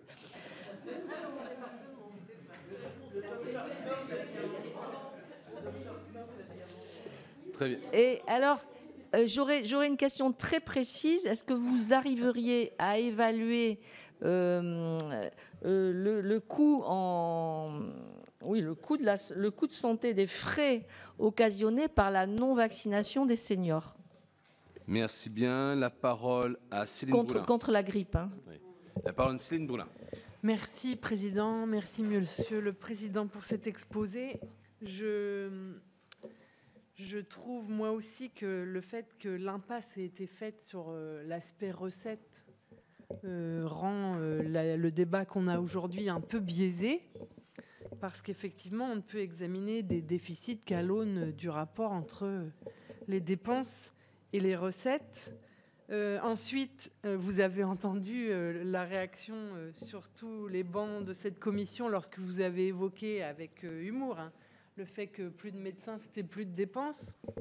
Parce qu'effectivement, c'est précisément cette logique-là qui a conduit à l'instauration du numerus clausus.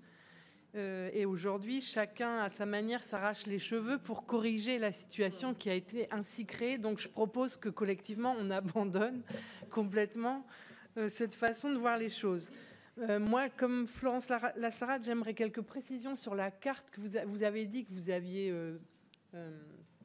pondéré les résultats avec âge, sexe des populations, mais il y a quand même des indicateurs de santé extrêmement différents d'un département à l'autre, des pathologies qui ont une prévalence différente, des situations sociales qui ont un impact direct sur la santé.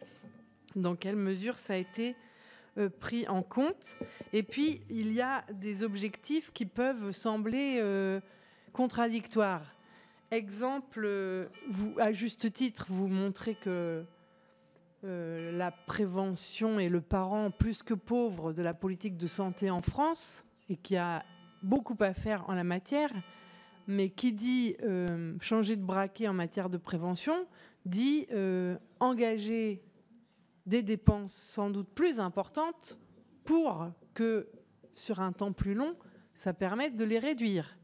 Et donc, même si vous envisagez les choses de manière pluriannuelle sur 2029, je ne suis pas sûre que cette logique de booster la prévention conduise immédiatement à des économies, mais qu'au contraire, il faudrait investir beaucoup plus dans le domaine. Même chose sur les restructurations hospitalières que vous semblez également pointer.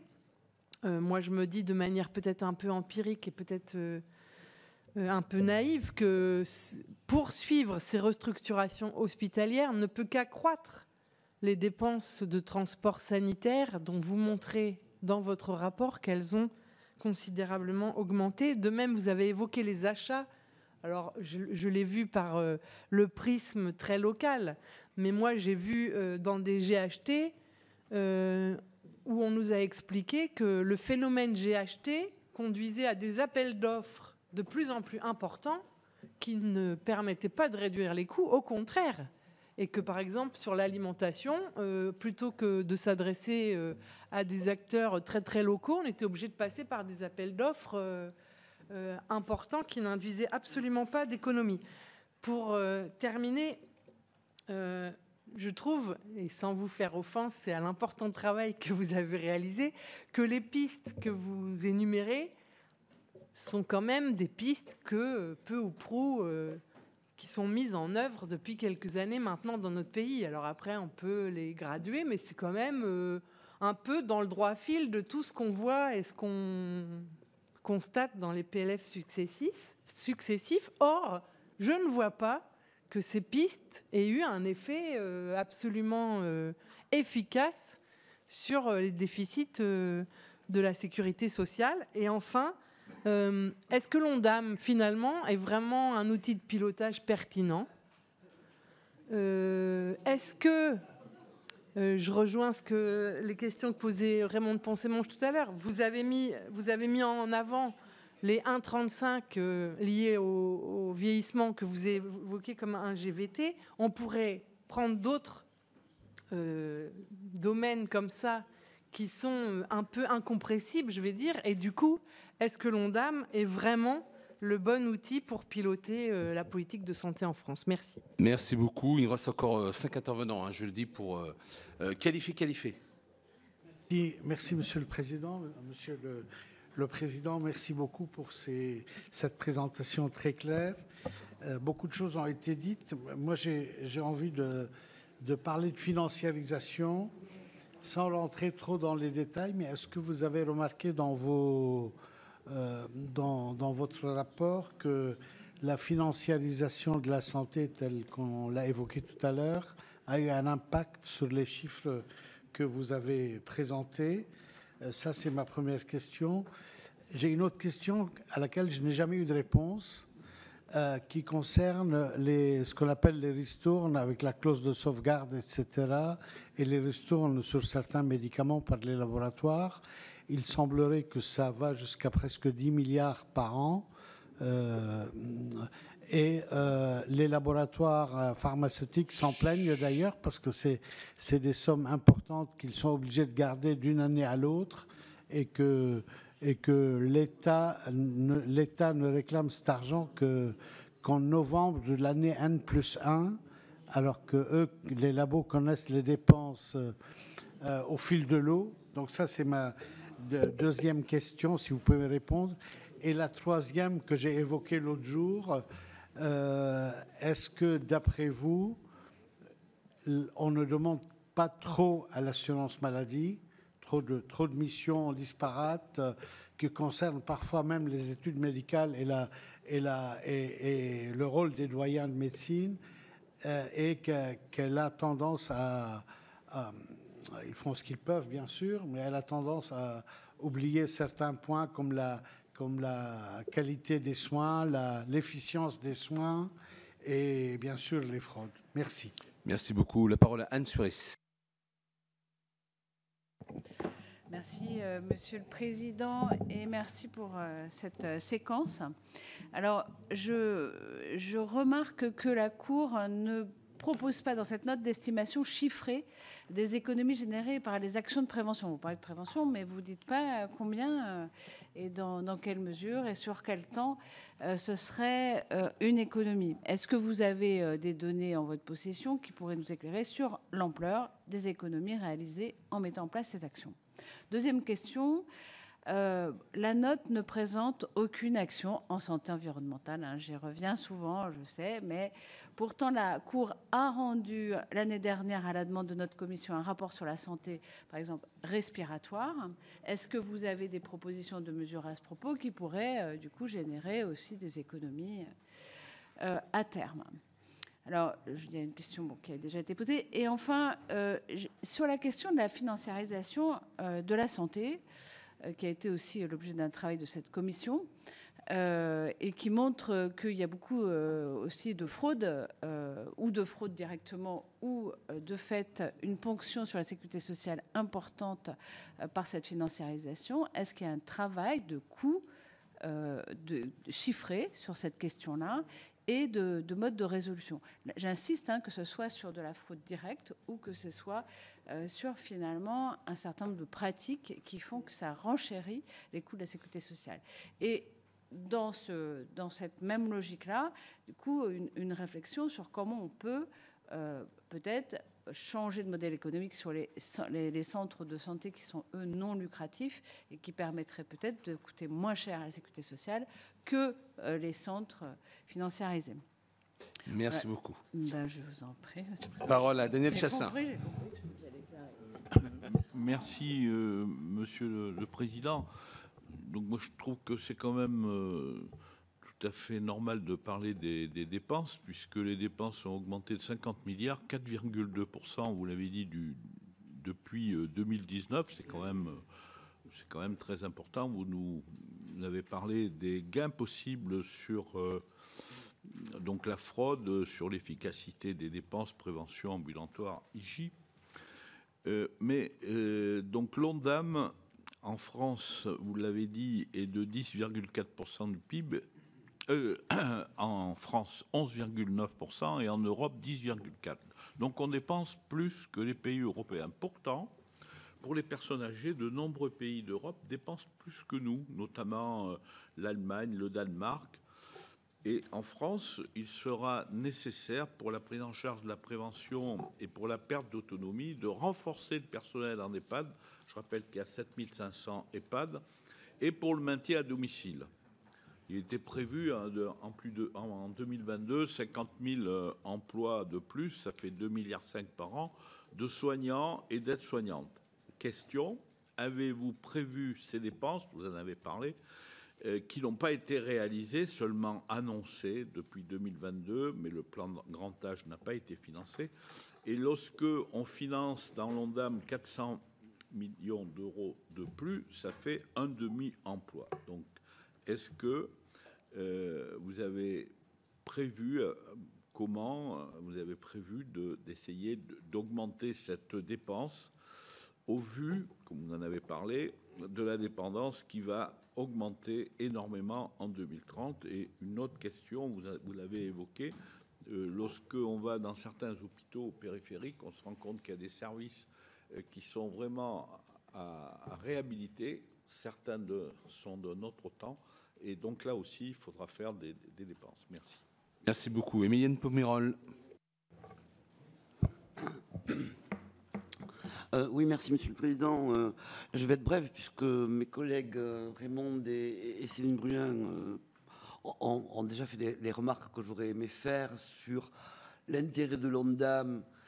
Et je pose la question, est-ce que le financement de notre protection sociale ne devrait pas être plutôt évalué par rapport en proportion de PIB et par rapport aux besoins du territoire et en pourcentage de PIB qu'on consacre à la protection sociale, plutôt que de dire chaque année plus 1, plus 2, plus 3 en pourcentage et en se basant uniquement sur les dépenses de l'année d'avant.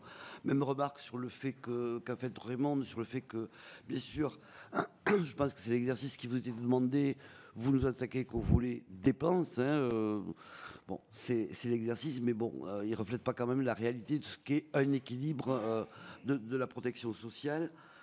Toutes vos propositions là, me font penser, et Olivier Henno l'a dit tout à l'heure, que ça prouve bien qu'on a besoin de réformes structurelles et d'un grand projet de santé, de restructuration de notre organisation, de notre système de soins. Après, sur les propositions que vous faites, bien sûr, il y en a qui sont pertinentes. Je pense, moi en particulier, Corinne Imbert a dit que vous étiez très dur sur les médicaments. Et je suis d'accord avec elle pour dire qu'il faut faire attention entre les petits labos qui produisent des médicaments génériques ou à bas coût, et puis les big pharma, et le problème de la non-transparence. Même si le rôle du CEPS est là, la non-transparence à laquelle se fixent les prix des médicaments innovants, qui ne sont pas revus un an après, comme normalement quand ils ont été essayés avec un prix. L'année d'après, on doit revérifier la pertinence de ce prix. Or, ce n'est pas fait, et on se retrouve comme ça aujourd'hui avec des médicaments, par exemple par rapport à l'hépatite C 2013-2014, qui sont toujours au prix de 2013-2014. Hein, et ça, c'est absolument pas normal. Donc, moi, j'aimerais bien qu'on s'attaque vraiment à ce type de coûts de médicaments ou les prix des thérapies hygiéniques qui sont à 1 million la dose, par exemple. Donc, effectivement, pour Sanofi, c'est plus intéressant de faire de la thérapie hygiénique que de vendre des boîtes de Doliprane ou de Lovenox. Hein, voilà. Donc, ça, je pense que c'est important. Ensuite, je veux revenir moi aussi sur la remarque, plus il y a de médecins, plus il y a de dépenses, et sur le fait que vous avez dit trop d'hospitalisations injustifiées. Mais est-ce que vous ne pensez pas justement que ces hospitalisations injustifiées sont liées au mauvais maillage territorial de nos médecins, aux déserts médicaux qui font que les patients, n'ayant pas de réponse localement, vont à l'hôpital directement et parfois y restent selon les cas, et que donc c'est aussi l'amélioration de notre maillage territorial en médecins avec une réponse de proximité qui devrait amener à des économies sur le trop d'hospitalisation injustifiée. Et je suis d'accord avec vous pour dire qu'il y en a trop d'injustifiés. Merci beaucoup. Et pour terminer, Alain Milon. Oui, merci, Monsieur le Président. Monsieur le Président, merci pour l'ensemble des éléments que vous nous avez donnés et merci à l'ensemble de mes collègues de toutes les questions qu'ils ont pu poser. Moi, je vais vous dire, les propositions que vous faites sont des propositions qui ont déjà été mises en place par les différents gouvernements, par le Parlement, à dose homéopathique peut-être, mais ça a déjà été mis en place. Il faudrait trouver des solutions nouvelles. Je vais vous donner mon sentiment. Mon sentiment, c'est que nos institutions, nos gouvernants, quels qu'ils soient, et quelle que soit leur orientation politique, ont admis le principe que le système actuel ne peut plus vivre. Et donc, on va le laisser mourir progressivement, afin ensuite de pouvoir mettre un traitement curatif puissant, mais en disant, comme celui-là est mort, on vous met celui-là, et ça va être du privatif à tout craint, un peu partout. Et ça, je le crains beaucoup. Et je rejoins donc la question d'Olivier Henno. Vous préconisez de la rigueur pour les directeurs d'hôpitaux, vous préconisez de la rigueur pour les professionnels de santé, mais je ne vous entends pas demander de préconiser de la rigueur pour les patients. Je me mets un peu à la place de mes confrères médecins. Il y a ici dans la salle d'autres médecins, mais quand ils reçoivent désormais leurs patients en cabinet, c'est souvent « j'ai lu sur Internet que je pouvais avoir ça, c'est tel examen qu'il me faut ». Et quand ils disent ça, ils ne disent pas « s'il vous plaît docteur », ils disent « il me le faut ». Et si vous ne le mettez pas en place, vous aurez l'avocat ou autre dans les pieds et vous ne pourrez plus travailler autrement. Donc, progressivement, il faut peut-être aussi responsabiliser nos patients parce qu'ils savent très bien, quand ils demandent un scanner, que ce n'est pas obligatoirement utile, mais que ça coûte, que ça a un coût. Van Neurenberg le disait tout à l'heure, il y a des actes redondants en permanence qui sont faits. Je vous donne un exemple tout simple. J'ai eu, il y a quelque temps en arrière, une sciatique. Je suis allé voir un toubib. La première chose qu'il m'a dit, je vous fais faire un scanner. Non, je vous examine, je confirme le diagnostic, je vous donne un traitement, et puis si ça ne marche pas, je vous fais faire un scanner. Ça ne se fait plus. Et ça ne se fait plus pourquoi ? Parce que les médecins ont peur de leurs patients et ont peur d'Internet. Merci beaucoup. Monsieur le Président, alors je vous propose, en manque de temps, plutôt une réponse globale, avec quelques points saillants. On regarde sur quelques points. Alors, d'abord, il y a un point que je veux être sûr de répondre en premier pour déconstruire, la fameuse phrase « plus de médecins égale plus de dépenses » pour enlever l'idée qui pourrait pas être mal compris. C'était par rapport à une analyse de la carte et d'une corrélation qui existait. L'idée n'est pas de dire plus de médecins, il faut plutôt plus en faire pour pas qu'il y ait de... Parce que là, je n'ai pas dit plus de médecins... plus de dépenses, il faut plus de santé à certains moments, il faut l'organiser. Mais on a pu remarquer que selon les logiques des territoires, vous avez une corrélation qui ne devrait pas être absolue, elle ne devrait pas être aussi automatique. Elle ne doit pas conduire à ce que vous avez dit par rapport au numerus clausus, bien évidemment. Le but n'est pas... Sinon, vous n'avez plus de médecins, vous n'avez plus de dépenses, bien évidemment. Le but est d'avoir de la santé, mais par moment, il peut y avoir des endroits où on voit qu'on a plus de médecins, parce qu'il y a des poches où il y a plus de médecins, et du coup, on a des dépenses au-delà du nécessaire par rapport à des normes qui sont données, et c'est ça qu'on veut mettre en évidence dans les écarts, hein, bien évidemment. Donc je préfère bien répondre, parce que ça a été dit plusieurs fois, que le but n'est pas de justifier, bien évidemment, qu'il ne faut surtout pas de médecins, c'est pas du tout. D'ailleurs, ça a été dit d'entrée, le rapport a été fait à système équivalent et à qualité de soins au moins équivalente. Après, vous avez parlé dans un deuxième point important sur les dépenses et les recettes. Les recettes, on les abordera dans le RALF. Il y a pas mal de sujets que je vous le dirai sur lesquels le RALF va aborder, va revenir sur les recettes. On avait fait une commande sur les dépenses, donc on a répondu voilà, là-dessus. Mais je vais quand même répondre sur le fond. C'est sur le fond. Quand je vous disais, il y avait, entre guillemets, un GVT, pour l'avoir exprimé comme ça, sur le vieillissement, ou sur les maladies chroniques, qui sont aussi liées au vieillissement, ou sur les produits, on en a assez parlé, des produits, effectivement, qui sont très coûteux, qui sont passés de 2,4 milliards d'euros en 22 à 7 milliards à peu près en 27. Donc on voit la progression et les risques de progression. Alors tant mieux pour le problème médical, mais vous l'avez évoqué, les problèmes de revoir le prix de certains médicaments, c'est quand même utile, mais je ne reviens pas sur cette proposition. C'est que cette dérive que vous avez est plus forte. En général, quand vous avez, on peut se dire, les dépenses sont au rythme des recettes. Parfois, on peut estimer, par exemple, le budget de l'État, on peut avoir ça. Bon. Mais là, vous avez un rythme de dépenses qui est mécaniquement au-delà des recettes. C'est-à-dire que vous avez un sujet d'effet, et si, parce que vous avez l'effet vieillissement qui amplifie le rythme normal des dépenses. Donc, vous avez une pression à la hausse qui est particulièrement forte et qui va au-delà des recettes, sauf bien évidemment à toucher les recettes. Mais ça, c'est autre chose. Non, mais à toucher, voilà. Mais ça, je vais pas sur ce point-là. Voilà. Donc ça, c'est un point important. Un gros sujet aussi que vous avez évoqué sur les conventions médicales. Alors bien évidemment, l'objectif n'est pas de dire qu'était illégitime l'augmentation. Ce que j'ai souligné, pour bien être précis, c'est la question, pas nous qui avons écrit ces conventions avec ce qui est dedans, c'est qu'il y a une contrepartie dedans. Médicale. Voilà. Alors, moi, j'avais compris par rapport à la convention médicale. Il y avait une contrepartie. Le problème, c'est que cette contrepartie n'est pas pilotée. Elle n'est pas pilotée et les rendez-vous sont faibles. Voilà. Qu'on revalorise j'allais dire, les professions de santé au même titre que les autres professions, ça ne pose pas de problème. Mais il y avait derrière une contrepartie dans un système qui a été assez évoqué avec effectivement des dynamiques qu'il faut arriver à contrôler avec l'aide des professionnels. C'est ça qu'on a voulu mettre effectivement en évidence.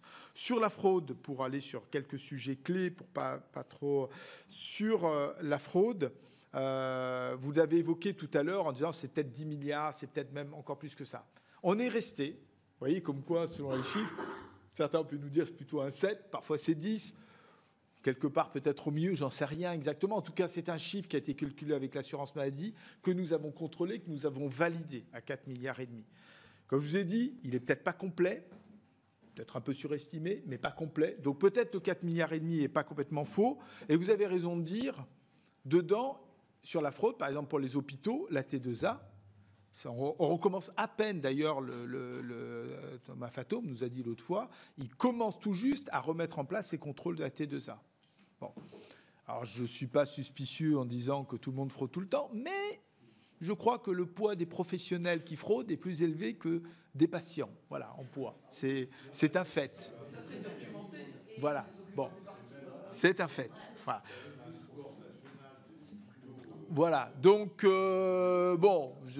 on a un peu expertisé des hôpitaux en chambre régionale et qu'on a vu, on voit à peu près les mécaniques. Donc, le fait de remettre en place la T2A permettra sûrement de faire émerger un certain nombre de sujets.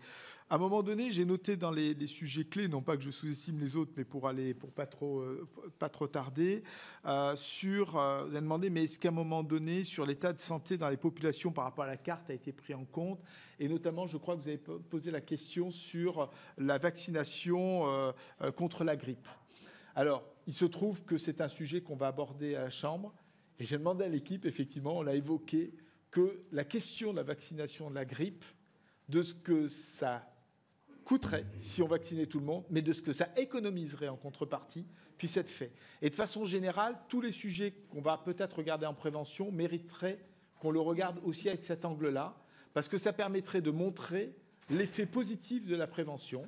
Et puisque ça a été évoqué, j'ai plus en tête, ça a été évoqué, oui, c'est un investissement au départ. Oui. On ne nie pas qu'il y aura des coûts et des économies. Oui, c'est un investissement. Mais c'est un investissement pas uniquement financier, d'ailleurs. C'est un investissement de santé tout court. Et il n'est pas neutre.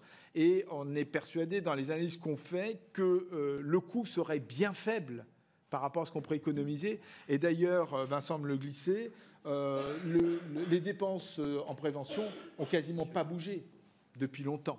Si j'enlève la partie Covid, hein, bien évidemment. Donc voilà, ce n'est pas un sujet qui a été mis dans les priorités. Vous avez aussi évoqué les écarts, les différences sociales pour la santé. Alors c'est un point qu'on est en train de regarder aussi dans les pathologies qu'on est en train de regarder. On s'aperçoit que les écarts, les prévalences et les écarts de diagnostic qu'on peut faire et de suivi sont effectivement très marqués sur le plan social. Le diabète est un très bon exemple. C'est très, très marqué, mais pas seulement. Pas seulement. Et là, on a un sujet de santé publique qui touche, parmi nos compatriotes, les moins favorisés, sur lesquels l'accès à et le suivi est beaucoup plus faible. Et là, on a effectivement moyen effectivement de peut-être d'améliorer sur le point. Vous avez parlé quand même, je ne vais pas vous oublier quand même, sur la financiarisation quand même, sur ce sujet un peu sensible. On ne l'a pas évoqué dans ce sujet-là. On l'évoquera dans le RALS, Nicolas, je crois, pour les pharmacies. Voilà. Donc on ne va pas là-dessus. On va le traiter. Alors, dans les enjeux, on va essayer de le traiter régulièrement. Là, les pharmacies, dans le cadre du RALS, mais c'est un sujet qui peut revenir, mais qui n'est pas dans ce rapport-là, effectivement, qui n'était pas dans ce sujet-là. Par contre, on va essayer de le regarder dans le cadre des fraudes. Il n'est pas impossible que la Cour s'intéresse de plus en plus à des groupes privés et à contrôler des groupes privés. Voilà, donc c'est en cours. Il y en a un qu'on a fait, santé et médico-social, les deux, puisque vous avez donné, je vous en remercie, cette compétence à la Cour. Elle s'en saisit pour répondre et pour suivre effectivement les dérives qu'on peut avoir. Et on essaye de se coordonner avec les administrations centrales, les inspections générales, pour faire en sorte de ne pas être au même endroit et de pouvoir utiliser au mieux nos forces. Je ne vais pas aller plus loin parce que je pense qu'on est déjà sur les délais. Je voudrais quand même, d'abord, si sur vous avez demandé s'il y avait des exemples de non-financement de mesures. Je me suis dit, oh ben alors là, le Ségur de la santé, le plan grand âge, vous l'avez cité, mais je crois même, Vincent, sur les mesures de l'ONDAM qui ne sont pas atteintes, celles de 2024, on vous le présentera prochainement. Et alors c'est vrai, je voulais terminer par ça quand même, puisque vous avez parlé en disant, mais finalement les mesures que vous présentez, c'est un peu les mêmes. Oui, sauf qu'on les met à un niveau très élevé et on est quand même loin du compte à la fin dans ce qui est proposé. C'est-à-dire qu'on est quand même parfois dans des mesures, mais qui sont bien timides en application derrière. Alors, vous avez raison. Soit à un moment donné, on fait des mesures plus fortes et il y a une conscience collective et un vrai pilotage, et je réponds par rapport à l'ONDAM, jusqu'à preuve du contraire, à défaut de l'ONDAM, je ne vois pas trop pour l'instant ce qu'on a. Et c'est un outil, peut-être qu'il n'est pas parfait, mais au moins, il met dans la tête quand même un souci de pilotage. Et peut-être qu'il faut aller plus loin dans les mesures, ou peut-être qu'il faudra, mais ce n'était pas la façon de l'aborder, puisqu'on était à modèle constant, peut-être qu'il faut aborder le modèle et le faire évoluer. D'ailleurs, vous n'avez pas posé la question, mais on s'est aventuré à faire juste un encadré sur le bouclier sanitaire. En donnant l'exemple de l'Allemagne, on a vu que ça a été parfaitement repris quand c'était juste un encadré. Ce n'était pas une proposition, ce n'était pas d'une proposition. Juste pour vous donner des informations, on a vu l'effet que ça a fait d'ailleurs dans le regard quand c'était un peu novateur et quelque chose qui venait de l'extérieur. Voilà, on n'est pas allé dans cette optique-là. On est resté dans l'optique qu'on nous avait donnée. Voilà, mais peut-être que dans des sujets qui viendront par la suite, on essaiera de faire des préconisations un peu plus fortes dans des domaines particuliers. Voilà, là, l'exercice était un peu contraint par rapport à des rapports qui existaient déjà et que nous avons actualisés. Il y a eu un gros travail qui a été fait par les équipes et notamment, bien évidemment, sous la responsabilité de Vincent pour arriver à faire ça. Voilà, c'est les limites de l'exercice, Mais vous avez raison, pour conclure, soit on fait des efforts et il y a une prise de conscience générale des professionnels, des patients, et on fait ces efforts-là, soit, comme vous dites, il faudra réfléchir à notre modèle, mais ce n'était pas l'optique-là et je n'ose l'envisager. En tout cas, il vous appartiendrait dans ce cas-là d'y réfléchir directement. Merci, monsieur. Ne partez pas.